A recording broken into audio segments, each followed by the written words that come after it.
قرآن لوگوں کے لیے اللہ کا پیغام۔ القرآن يوحدنا لطريق الخير يوجهنا الله تعالى أنزله ورسول الله نحمده ونصلي على رسوله الكريم اما بعد فاعوذ باللہ من الشیطان الرجیم بسم اللہ الرحمن الرحیم قل یا عبادی الذین اسرفوا علی انفسہم لا تقنطوا من رحمت اللہ۔ دیکھو اللہ تبارک و تعالیٰ کی رحمت سے مایوس نہ ہو۔ ان اللہ یغفر الذنوب جمیعا، بے شک اللہ تبارک و تعالیٰ سب کے سب گناہ معاف کرنے والا ہے۔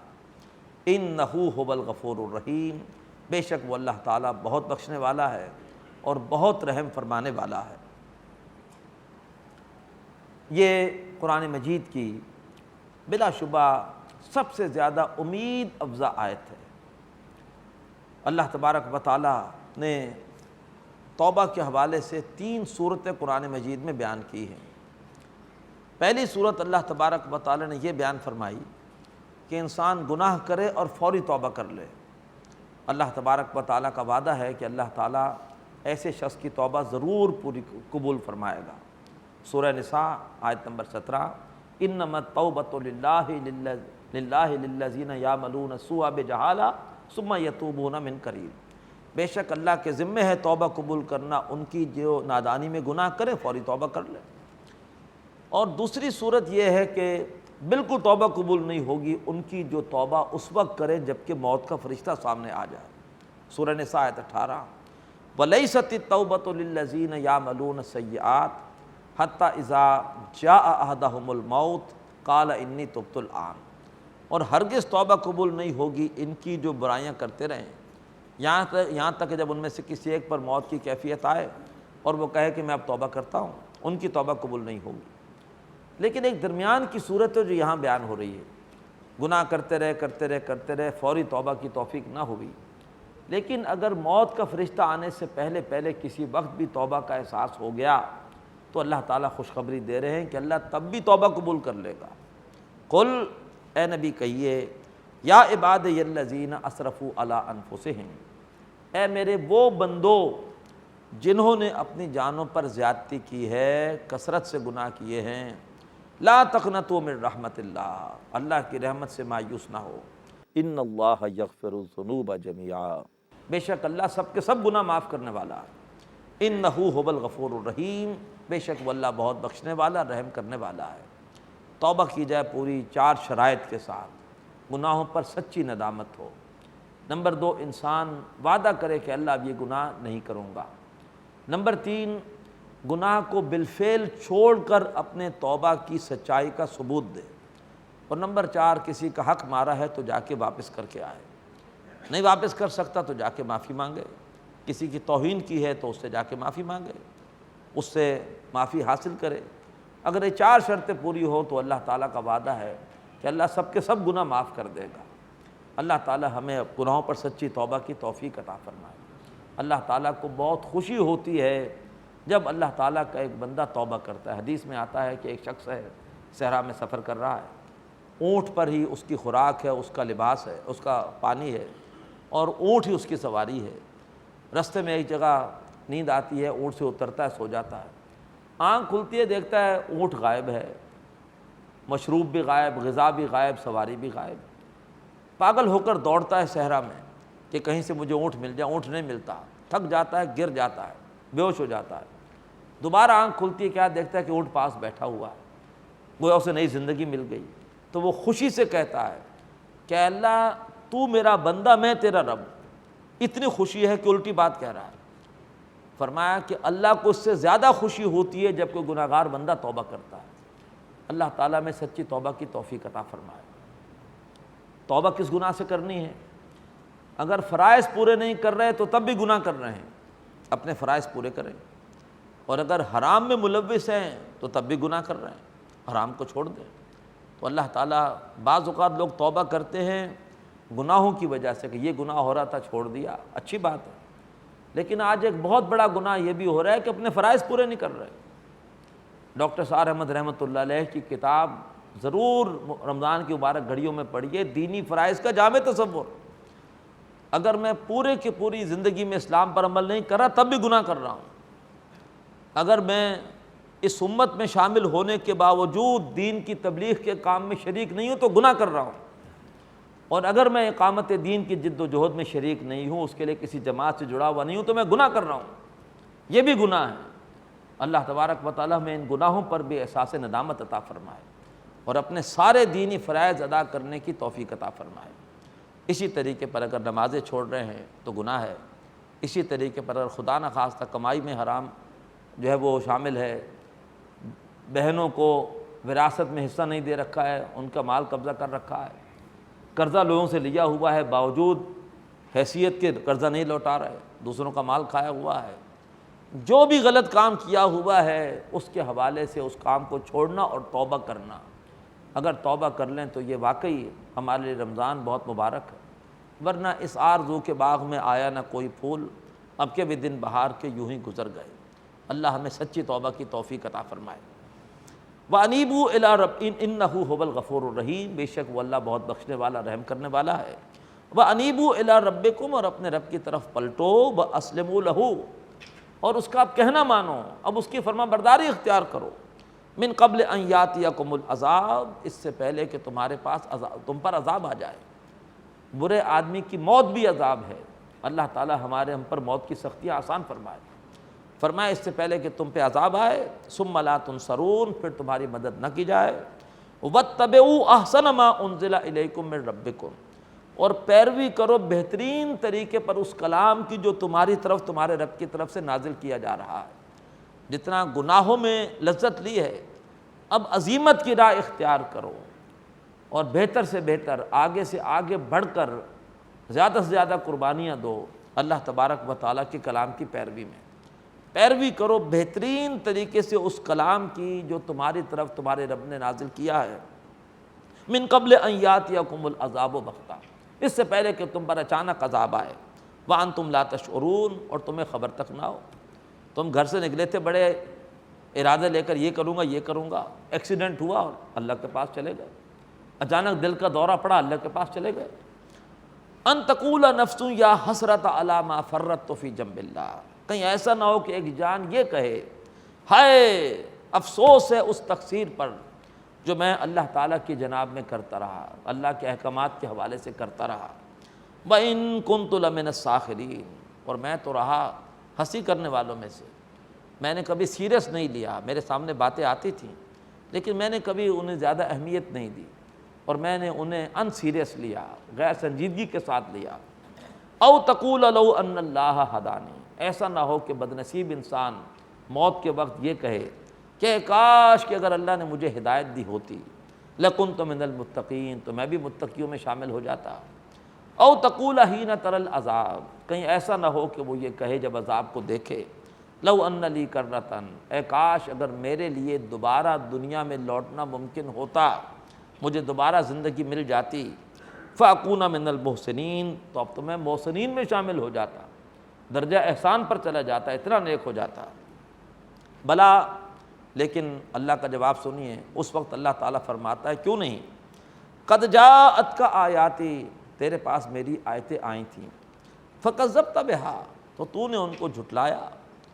بہت سے لوگ ہیں جھٹلا رہے ہیں، کہتے ہیں قرآن اللہ کا کلام ہے ہی نہیں، اور بہت سارے بد نصیب ہیں جو عملی طور پہ جھٹلا رہے ہیں۔ یہودیوں نے جیسے تورات کو عملی طور پر جھٹلایا، سورہ یونس سورہ جمعہ میں آتا ہے کہ بئس مثل القوم الذین کذبوا بآیات اللہ، بری ہے مثال اس قوم کی جو اللہ کی آیتوں کو جھٹلا رہی ہے۔ تو تورات کو کبھی زبان سے نہیں کہا کہ اللہ کی کتاب نہیں ہے، عملی طور پر تورات پہ عمل نہیں کیا۔ اللہ فرمائے گا تیرے پاس میری آیتیں آئی تھیں، تو نے ان کو جھٹلایا، مستکبرتا، اور تو نے تکبر کیا، تو نے میرے احکامات کے سامنے سر نہیں جھکایا۔ وَكُنْتَ مِنَ الْكَافِرِينَ، اور تو بھی کافروں میں سے تھا۔ وَيَوْمَ الْقِيَامَةِ تَرَى الَّذِينَ كَذَبُوا عَلَى اللَّهِ وُجُوهُهُمْ مُسْوَدَّةٌ، اور تم قیامت کے دن دیکھو گے ان لوگوں کو جنہوں نے اللہ تعالیٰ پر جھوٹ منسوب کیا کہ اللہ ہے ہی نہیں، جیسے دہریے کہتے ہیں، یا یہ ہے کہ اللہ کے ساتھ فلاں فلاں ہستیاں بھی شریک ہیں، اور یا یہ ہے کہ بس اللہ کی غفوری رحیمی کو ہی بیان کرتے رہے تاکہ لوگ جری ہو کر گناہ پہ گناہ کرتے رہے۔ تو تم قیامت کے دن دیکھو گے ان لوگوں کو جنہوں نے اللہ تعالیٰ کے ساتھ جھوٹ منسوب کیا کہ ان کے چہرے ہوں گے سیاہ، وجوہہم مسودہ، الیس فی جہنم مثوی للمتکبرین، کیا جہنم ان تکبر کرنے والوں کے لیے کافی ٹھکانہ نہیں ہے؟ وَيُنَجِّ اللَّهُ الَّذِينَ اتَّقَوْا بِمَفَازَاتِهِمْ، اور بچا لے گا اللہ ان لوگوں کو جو اللہ کی نافرمانی سے بچتے رہے ان کی کامیابیوں کے ساتھ۔ اللہ ہمیں انہی میں شامل فرمائے۔ لا یمسہم السوء، انہیں کوئی برائی نہیں پہنچے گی، ولا ہم یحزنون، اور نہ ہی وہ غمگین ہوں گے۔ اب انسان سوچتا ہے توبہ کر لوں تو یہ کیا ہوگا، وہ ناراض ہو جائے گا، کھاؤں گا کہاں سے، یہ معاملہ کیسے ہوگا، شیطان بہت سے ڈراوے دیتا ہے۔ فرمایا اللہ خالق کل شیء، اللہ تعالیٰ ہر چیز کا خالق ہے، وہو علی کل شیء وکیل، وہ ہر چیز کا ذمہ دار ہے۔ اس پہ توکل کر کے تو دیکھو، اس پہ بھروسہ تو کرو، اس کو وکیل تو بناؤ، اللہ تعالیٰ تمہاری مدد کرے گا۔ اٹھ بان کمر کیا ڈرتا ہے، پھر دیکھ خدا کیا کرتا ہے، پہلے تمہیں خود اٹھنا ہوگا، پھر دیکھو اللہ کیا کرتا ہے۔ لہو مقالید السماوات والارض، آسمانوں اور زمین کے خزانوں کی کنجیاں اس کے پاس ہیں، وہ وہاں سے تمہاری مدد کرے گا جہاں سے گمان تک نہیں ہوگا۔ تم آغاز تو کرو، پہل تو کرو۔ والذین کفروا بآیات اللہ، لیکن وہ بد نصیب جو اللہ کی ان آیتوں کا کفر کریں، ان آیتوں کو اہمیت نہ دیں، توبہ نہ کریں، اولئک هم الخاسرون، وہی لوگ خسارے میں جانے والے ہیں۔ اب وہ جو بار بار پیشکش آتی رہی مشرکین مکہ کی کہ اے محمد ہمارے ساتھ کچھ عرصے ہمارے معبودوں کی پوجا کر لو، ہم اتنے عرصے تمہارے ساتھ تمہارے معبود واحد کی عبادت کر لیں گے، اب چھوڑ دو جھگڑا، ٹینشن ختم ہو، قریش کی وحدت پھر سے قائم ہو جائے معاذ اللہ۔ اب بڑے زوردار انداز سے اس پیشکش کا رد، قل، اے نبی فرما دیجئے، افغیر اللہ تأمرونی اعبد ایھا الجاہلون، اے جاہلو کیا تم مجھے اس بات کا حکم دے رہے ہو کہ میں اللہ تبارک و تعالیٰ کے سوا کسی اور کی عبادت کروں؟ کیا کہہ رہے ہو تم اے جاہلو، اے نادانو، کیا تم مجھے اس بات کا حکم دے رہے ہو کہ میں اللہ کے سوا کسی اور کی عبادت کروں؟ وَلَقَدْ أُوحِيَ إِلَيْكَ، حالانکہ نبی آپ کی طرف یہ بات وحی کی جا چکی ہے، وَإِلَى الَّذِينَ مِن قَبْلِكَ، اور ان رسولوں کی طرف بھی جو آپ سے پہلے آئے، لَإِنْ أَشْرَكْتَ، اگر آپ نے شرک کیا، اللہ کے ساتھ کسی کو شریک کیا، لَيَحْبَطَنَّ عَمَلُكَ، تو آپ کے سارے عمل ضائع ہو جائیں گے، ساری نیکیاں ضائع ہو جائیں گی، وَلَتَكُونَنَّ مِنَ الْخَاسِرِينَ، اور آپ ہو جائیں گے نقصان اٹھانے والوں میں سے۔ بل اللہ فاعبد، بس بلکہ اے نبی صرف اللہ کی بندگی کیجئے، ان کی کسی پیشکش کو قبول نہ کیجئے، وَكُن مِّنَ الشَّاكِرِينَ، اور ہو جائیے شکر گزاروں میں سے۔ وَمَا قَدَرُ اللَّهَ حَقَّ قَدْرِهِ، یہ شرک کیوں ہوتا ہے؟ اللہ کی معرفت کی کمی کی وجہ سے، ورنہ اگر اللہ کی معرفت ہو تو کوئی بھی اعلیٰ کو چھوڑ کر ادنا کی طرف نہیں جاتا۔ فرمایا وَمَا قَدَرُ اللَّهَ حَقَّ قَدْرِهِ، انہوں نے اللہ کو پہچانا نہیں جیسے کہ پہچاننے کا حق تھا۔ وہ مانگنے والوں سے کتنی محبت کرتا ہے، اس کے خزانے کتنے وسیع ہیں، وہ خوش ہوتا ہے اگر اس سے مانگا جائے۔ کاش انہوں نے اللہ تعالیٰ کو کی یہ معرفت حاصل کر لی ہوتی تو کسی اور جو ہے وہ در پر جا کر یہ اس طرح سے دعائیں نہ کرتے۔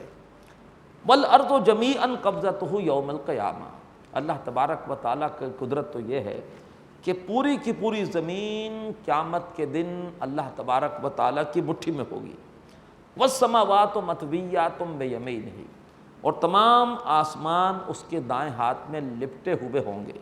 سبحانہ وتعالی عما یشرکون، وہ اللہ پاک ہے اور بلند و بالا ہے اس شرک سے جو کہ وہ کر رہے ہیں۔ وَنُفِخَ فِي الصُّورِ، اور سور میں پھونک ماری جائے گی۔ فَصَعِقَ مَن فِي السَّمَاوَاتِ وَمَن فِي الْأَرْضِ إِلَّا مَن شَاءَ اللَّهُ، تو پھر فوت ہو جائے گی، مر جائے گی ہر وہ شے جو آسمانوں میں ہے اور جو زمین میں ہے، سوائے اس کے جس کے لیے اللہ چاہے۔ یہ ہے دوسرا نفخہ۔ پہلے نفخہ ہے نفخۃ الصاع، کہ جس میں لوگوں پر گھبراہٹ طاری ہوگی، لوگ پاگل اور دیوانے نظر آئیں گے، حمل والیاں حمل گرا دیں گی۔ سورہ حج کے شروع میں نقشہ کھینچا گیا، نہ جانے وہ کیفیت کب تک رہے گی۔ پھر دوسری بار سور میں پھونک ماری جائے گی تو یہ کیفیت ہوگی، سب کے سب لوگ مر جائیں گے سوائے ان کے جن کے لیے اللہ چاہے۔ اللہ کے وہ فرشتے جو اللہ کا عرش اٹھائے ہوئے ہیں وہ اس کیفیت سے محفوظ رہیں گے۔ ثم نفخ فیہ اخری، اور پھر اس میں ایک اور بار پھونک ماری جائے گی سور میں، تیسری بار۔ فَإِذَا هُمْ قِيَامٌ يَنظُرُونَ، پھر وہ سب کے سب اٹھیں گے اور دیکھ رہے ہوں گے۔ سب کو مارنے کے بعد اللہ تعالیٰ اس زمین کو کوٹ کوٹ کے بالکل برابر کر دے گا تاکہ ایک بڑی اجتماع گاہ تیار ہو جائے، وہ اجتماع گاہ جس میں آدم علیہ السلام سے لے کے آخری انسان نے بھی جمع ہونا ہے۔ زمین سے سارے پہاڑ اور ٹیلے ہٹا دیے جائیں گے، لا تری فیہا عوجا ولا امتا، ایک چٹیل میدان زمین کو بنا دیا جائے گا، اور اب ایک بہت بڑا اجتماع ہوگا، تمام انسان موجود ہوں گے۔ فرمایا وہ سب کے سب جو ہے وہ کھڑے ہوں گے، دیکھ رہے ہوں گے۔ وَأَشْرَقَتِ الْأَرْضُ بِنُورِ رَبِّهَا، اب اللہ تعالیٰ فیصلے کے لیے تشریف لائیں گے زمین پر۔ وَأَشْرَقَتِ الْأَرْضُ بِنُورِ رَبِّهَا، اور زمین اپنے رب کے نور سے جگمگائے گی۔ وَوُضِعَ الْكِتَابُ، اور نامہ اعمال پیش کیے جائیں گے۔ وَجِیءَ بِالنَّبِیِّینَ وَالشُّہَدَاء، اور انبیاء اکرام اور دیگر شہداء لائے جائیں گے۔ وَقُضِیَ بَیْنَهُم بِالْحَقِّ، اور ان کے درمیان بالکل حق کے ساتھ صحیح فیصلہ کر دیا جائے گا۔ وَهُمْ لَا يُظْلَمُونَ، اور ان کے ساتھ کوئی بھی نا انصافی نہیں کی جائے گی۔ وَوُفِّیَتْ كُلُّ نَفْسٍ مَا عَمِلَتْ، اور ہر جان کو پورا بدلہ دیا جائے گا جو بھی اس نے عمل کیا۔ وَهُوَ أَعْلَمُ بِمَا يَفْعَلُونَ، اور وہ اللہ جانتا ہے جو کچھ کہ وہ کرتے رہے، اللہ بذات خود جانتا ہے کس نے کیا کیا ہے۔ وَسِیقَ الَّذِینَ كَفَرُوا إِلَىٰ جَهَنَّمَ زُمَرًا، اور ہانکے جائیں گے وہ لوگ کہ جنہوں نے کفر کیا ہے جہنم کی طرف ٹکڑیوں کی صورت میں۔ پہلے بڑے بڑے مجرم ابو جہل، فرعون اور نمرود، ان کا پورا جتھا جو ہے پہلے یہ ہانکا جائے گا، اور پھر اس کے بعد دوسرے درجے کے مجرم، پھر تیسرے درجے کے مجرم، حتیٰ اذا جاؤہا، یہاں تک کہ جب وہ جہنم کے پاس پہنچیں گے، فتحت ابوابہا، تو اس کے دروازے بند پائیں گے، پھر اس کے دروازے ان کے آنے پر کھولے جائیں گے جیسے قید خانہ بند ہوتا ہے۔ وقال لهم خزنتها، اور ان سے پوچھیں گے جہنم پر مامور فرشتے، الم یاتکم رسول منکم، ارے کیا تمہارے پاس تمہیں میں سے رسول نہیں آئے تھے؟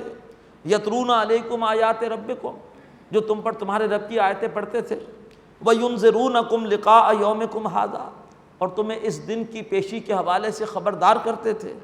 قالوا بلا، وہ کہیں گے کیوں نہیں آئے تھے، ولکن حقت کلمۃ العذاب علی الکافرین، لیکن اللہ تعالیٰ کے عذاب کے قانون کا اطلاق ہو گیا ان بد نصیب کافروں پر۔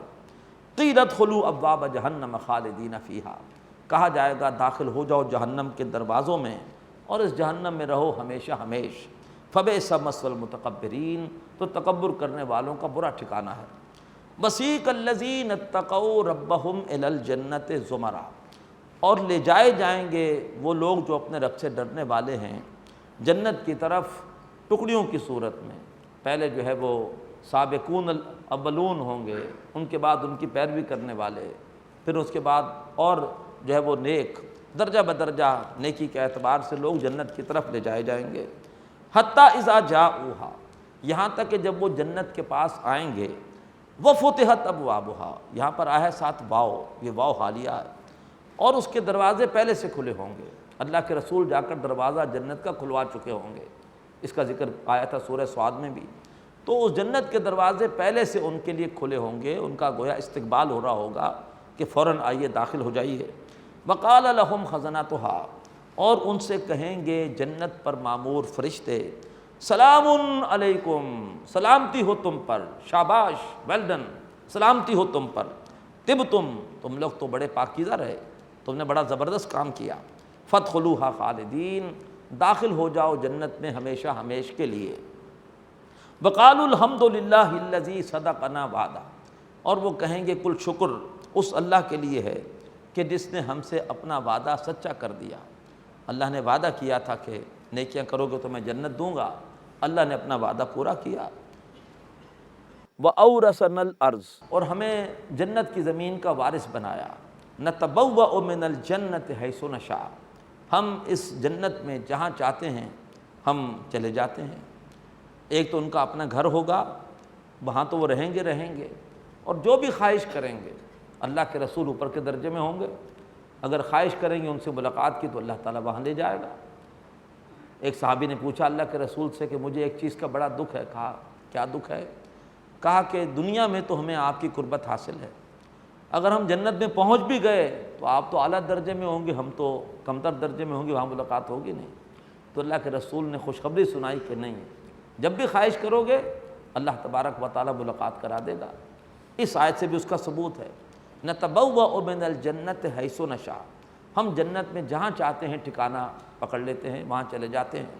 فنعم اجر العاملین، تو عمل کرنے والوں کا کتنا عمدہ بدلہ ہے۔ اللہ ہمیں بھی عمل کی توفیق عطا فرمائے اور اللہ ہمارے اعمال کو قبول فرمائے۔ اب اس کے بعد جو فرشتوں کے درمیان اختلاف کا ذکر آیا تھا سورہ سعد میں، اب جنت والے جنت میں چلے گئے، جہنم والے جہنم میں چلے گئے۔ اب یہ میدان حشر میں ایک آخری منظر ہے، اور اب فرشتوں کے درمیان اختلاف کا بھی اللہ تعالیٰ فیصلہ فرمائے گا۔ ان کا اختلاف کیا ہے؟ عرض کیا گیا تھا، بعض اعمال کے اجر کے حوالے سے اختلاف ہے کہ ان کا اجر کتنا ہے، بعض اعمال کی حکمت کے حوالے سے، بعض احکامات کی حکمت کے حوالے سے اختلاف ہے، ان کی حکمت کیا ہے؟ فرمایا وَتَرَى الْمَلَائِكَةَ حَافِّينَ مِنْ حَوْلِ الْعَرْشِ، اور تم دیکھو گے فرشتوں کو کہ وہ اللہ کے عرش کے گرد گھیرا ڈالے ہوئے ہیں۔ یہ لفظ حافین بڑا پیارا ہے ہمارے لیے۔ اللہ کے رسول کا ارشاد ہے صلی اللہ علیہ وسلم کہ جب بھی اللہ کے بندوں میں سے کچھ بندے اللہ کے گھروں میں سے کسی گھر میں جمع ہوتے ہیں، قرآن پڑھتے اور پڑھاتے ہیں، تو کیا ہوتا ہے؟ نزلت علیہم السکینہ، ان پر ایک تسکین نازل ہوتی ہے، وغشیہم الرحمہ، رحمت ان کو ڈھانپ لیتی ہے، وحفتہم الملائکہ، اور فرشتے آ کے ان کو گھیر لیتے ہیں، وہی لفظ جو اس آیت میں آیا ہے، وذکرہم فی من عندہ، اور اللہ تعالیٰ اپنے ان بندوں کا ذکر اپنے مقربین کی محفل میں کرتا ہے۔ اللہ تعالیٰ یہ سعادت ہمیں بھی عطا فرمائے۔ فرمایا تم دیکھو گے فرشتوں کو کہ وہ اللہ کے عرش کے گرد گھیرا ڈالے ہوئے ہیں، یسبحون بحمد ربہم، اور وہ اپنے رب کی تسبیح کر رہے ہوں گے اس کی حمد کے ساتھ، وقضی بینہم بالحق، اور ان کے درمیان فیصلہ کر دیا جائے گا حق کے ساتھ، ان کے اختلافات کا فیصلہ بھی کیا جائے گا حق کے ساتھ، وقیل الحمدللہ رب العالمین، اور کہا جائے گا کل شکر صلی اللہ کے لیے جو تمام جہانوں کا مالک اور پروردگار ہے۔ سورۃ المومن، اس سورت کا اب خاص موضوع ہے اللہ ہی سے دعا کرو، صرف اللہ ہی سے مانگو، لیکن اپنی اطاعت کو خالص اس کے لیے کرتے ہوئے۔ یہ نہ ہو کہ تم چاہو کہ میری دعائیں تو اللہ سنیں اور تم اللہ کی سنو ہی نہ۔ بسم اللہ الرحمن الرحیم، حامیم، حروف مقطعات، 7 صورتوں کے آغاز میں یہ حروف آتے ہیں، وہ 7 صورتیں ایک ساتھ ہیں۔ پہلی صورت ہم پڑھ رہے ہیں، تنزیل الکتاب من اللہ العزیز العلیم، اس کتاب کا اتارا جانا ہے اللہ کی طرف سے جو زبردست ہے اور سب کچھ جاننے والا۔ دعا اس صورت کا موضوع ہے۔ اللہ زبردست ہے، تمہاری ہر دعا پوری کر سکتا ہے، العلیم، اور وہ جانتا ہے کہ تمہاری تکلیف کیا ہے۔ اللہ کے سامنے ہاتھ اٹھاؤ، رکت سے اگر زبان سے تکلیف نہ بھی بیان کر سکو، رونا شروع کر دو، تب بھی اللہ کو پتہ ہے کہ تمہاری کیا حاجت ہے۔ غافر الذنب، وہ اللہ تعالیٰ بخشنے والا ہے گناہوں کا، وقابل التوب، قبول کرنے والا ہے توبہ کا، شدید العقاب، سخت سزا دینے والا بھی ہے، ذی الطول، بڑی وسعت والا ہے، لا الہ الا ہو، اس اللہ کے سوا کوئی بھی عبادت کے لائق نہیں، الیہ المصیر، اسی کی طرف لوٹ کر جانا ہے۔ ما یجادل فی آیات اللہ الا الذین کفروا، اللہ تعالیٰ کی آیتوں کے بارے میں بحث نہیں کرتے مگر وہ لوگ جنہوں نے کفر کیا۔ فلا یغررک تقلبہم فی البلاد، تو اے نبی ان کی شہروں میں چلت پھرت آپ کو دھوکے میں نہ ڈالے، وقتی 4 دن کی ان کی چاندنی ہے، پھر ان کے لیے اندھیری رات ہے۔ کذبت قبلہم قوم نوح، ان سے پہلے قوم نوح نے جھٹلایا، والاحزاب من بعدہم، اور کئی جماعتوں نے ان کے بعد جھٹلایا، وہمت کل امت برسولہم لیاخذوہ، ہر امت نے اپنے رسول کو پکڑنے کی کوشش کی، وجادلوا بالباطل، اور انہوں نے جھگڑا کیا باطل کی بنیاد پر، کیوں؟ لیدحضوا بہ الحق، تاکہ وہ اس کے ذریعے سے حق کو ٹلا دیں، حق کو ناکام کر دیں۔ فاخذتہم، تو میں نے پھر ان سرکش قوموں کو پکڑا، فکیف کان عقاب، تو پھر کیسا رہا میرا سزا دینا۔ وکذالک حقت کلمۃ ربک علی الذین کفروا، اسی طرح سے اے نبی آپ کے رب کی عذاب کی دفعہ کا اطلاق ہو چکا ہے ان لوگوں پر جو کفر کر رہے ہیں، یعنی ان مشرکین مکہ پر بھی اللہ کے عذاب کے قانون کا اطلاق ہو چکا، انہم اصحاب النار، بے شک وہ لوگ آگ والے ہیں۔ اقول قولی ھذا، واستغفر اللہ لی ولکم ولسائر المسلمین والمسلمات۔ هذا القرآن يوحدنا لطريق الخير